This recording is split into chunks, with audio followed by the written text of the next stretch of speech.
everyone.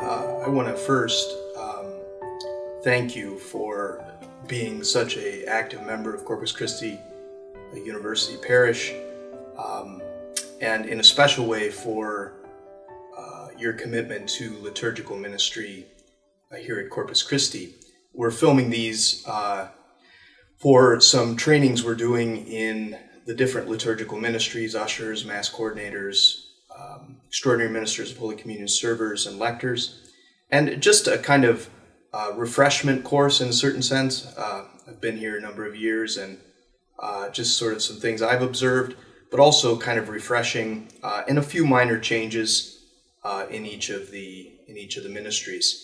And so, again, first of all, thank you for your commitment to serve in these liturgical ministries.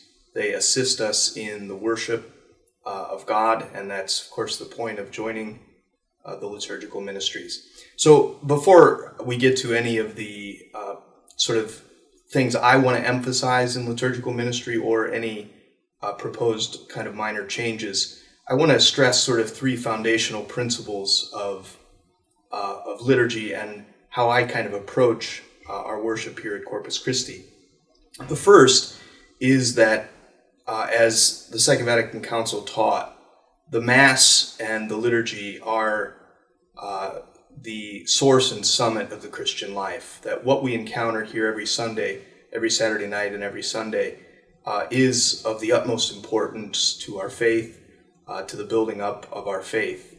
It's the central mystery of the Christian life that we enter into Jesus' death and resurrection. And so all of the care that we take to making sure that the liturgy is done well, that ministers know what they're doing, that is all built around the idea that we are protecting and upholding the dignity of something that is so central to us as Christians, that we enter in to the sacrifice of Jesus and rise with him so that we can go out into the world and to be his missionaries of grace and love. And so sometimes it can seem like maybe we surround the liturgy with too many regulations and prescriptions and so on.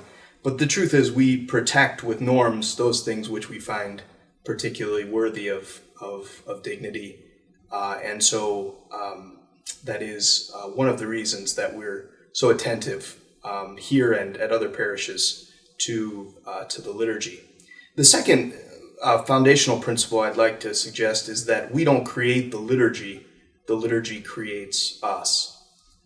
It's something that we sort of recognize that we are inheritors of a Christian tradition of worship that is virtually 2,000 years old. Christian worship has looked very similar from the very beginning. It was basically an adaptation of two things within the Jewish tradition, which was the first part, the synagogue service, which is sort of absorbed into the liturgy of the Word, and then the second, which is the Passover meal, which becomes the sort of ancient origin of the liturgy of the Eucharist.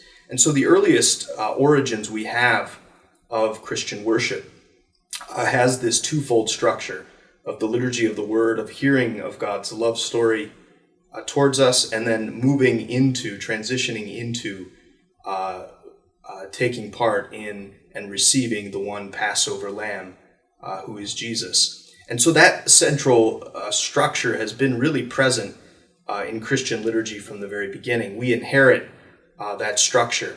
And so in a certain sense, we have to be careful within the liturgy that we're not creating it as we want it to be, that we inherit a tradition, that the liturgy transforms us as we embark on that ancient structure of Christian worship, that twofold movement of the liturgy of the Word and of the liturgy of the Eucharist.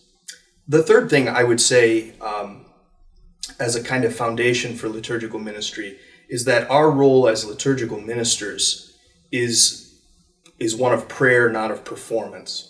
So one of the things, even as a priest, I have to be mindful of is that Christ has to be at the center stage of liturgy, not me as the priest, right? And sometimes that can be sort of easy to conflate because of the priest's central role in the liturgy. But it's true of all liturgical ministers that we are there to assist in the worship.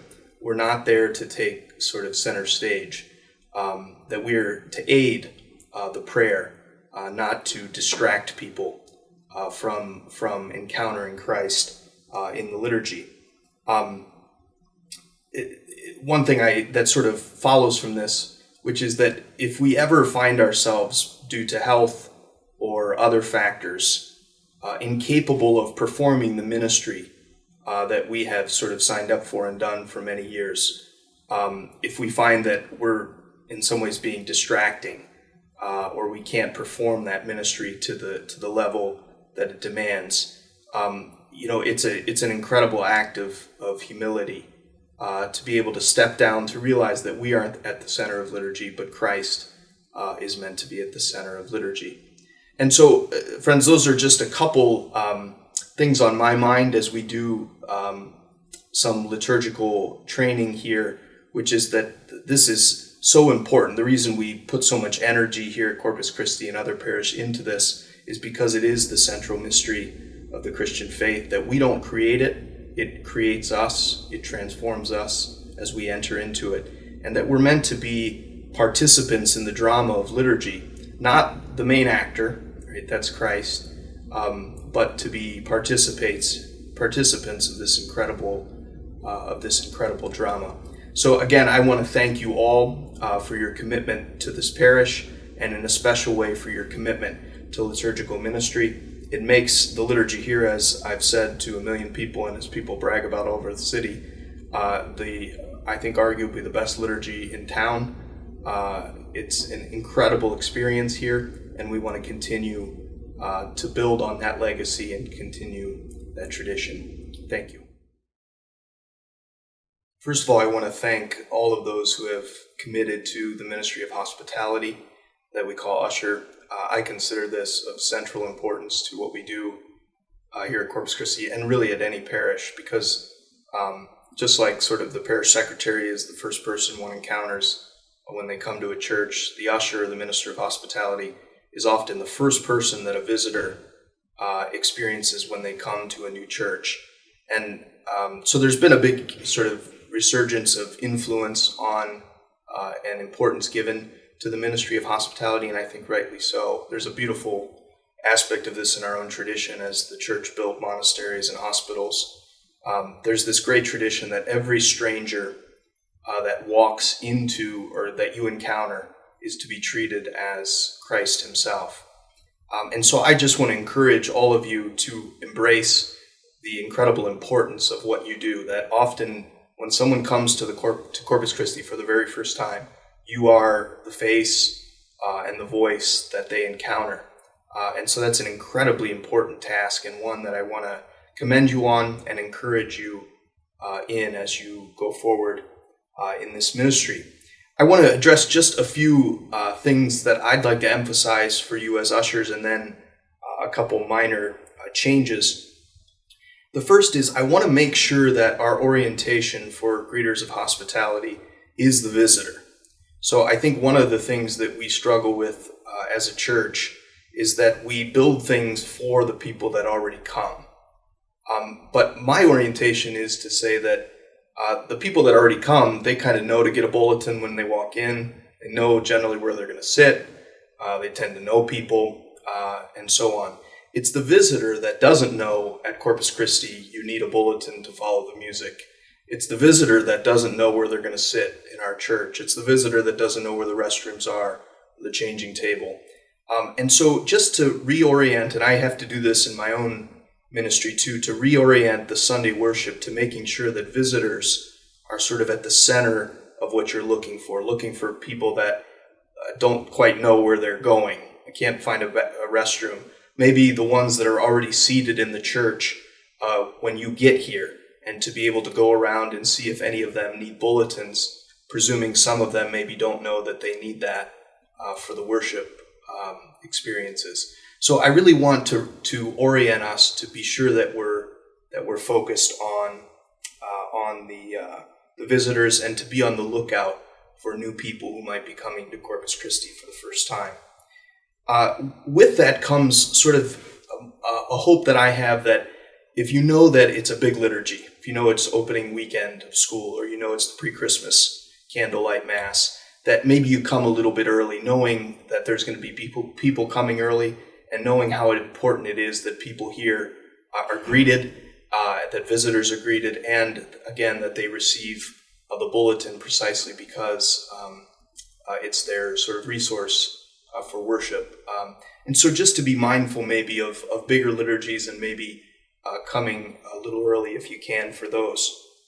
A big thing that I want to emphasize, which I think goes along with hospitality, is finding chairs for people. So I don't know if you may have noticed that in the last month or two, I've sent my server out to let the ushers know that there were a number of families standing in the back that seemingly no one was finding a seat for. And that's a big emphasis of mine, is that ushers and ministers of hospitality play an essential role in making sure that everyone finds a seat in the church. In the past, we've kind of said don't do it during the readings because it's a distraction. I'm not as big on that. I just think we've got to find people seats. That's part of what we do here. And if it comes in the middle of you counting, you may have to make a mental note of where you ended and sort of resume that after you seat the people. So a big stress for me is going to be in those first 5 to 10, 15 minutes of Mass that we make sure that people feel comfortable in terms of finding a seat, that we work hard to find them seats. And if worse comes to worse, if we're totally booked, then to be able to get chairs out of the meeting room and to seat them in the back of the church. So I want to put a big emphasis on making sure that the ushers and the ministers of hospitality are helping people to find seats. The final thing is that I want to emphasize not taking the bulletins at the end of Mass. So I know there's a history here of handing the bulletins back in because they'd often be reused as the music resource when the Mass was across the street at UT. But we're really working hard here as a staff to make the bulletin better and better. And so I want people to be almost forced to take it with them. Now, there will be people, as you know, that will put it on the tables in the gathering space and so on, and we can clean that up after the weekend's over. But one thing that would really help is if the ushers are not back there actually taking the bulletin. That makes it more convenient for them to hand in the bulletin than to take it. And I like having their bulletins at home in case they want to see something going on. Of course, they can look on the website, but it's also cool for it to be laying on their coffee table at home and other visitors to the house see all the cool things that are going on at Corpus Christi. So as much of a habit as it may be, if you could refrain from taking bulletins at the end of Mass, I think that would really help us in having the incentive to keep making the bulletin better and get people in the habit of taking it home with them. Again, I want to thank you for your ministry. It is, I consider what you do in greeting people, and we have incredible hospitality here. It's always commented on when I have visitors here. So you are all doing an incredible job. I just want to encourage you in that and just offer a few things to think about as we continue to treat every visitor at Corpus Christi as Christ himself.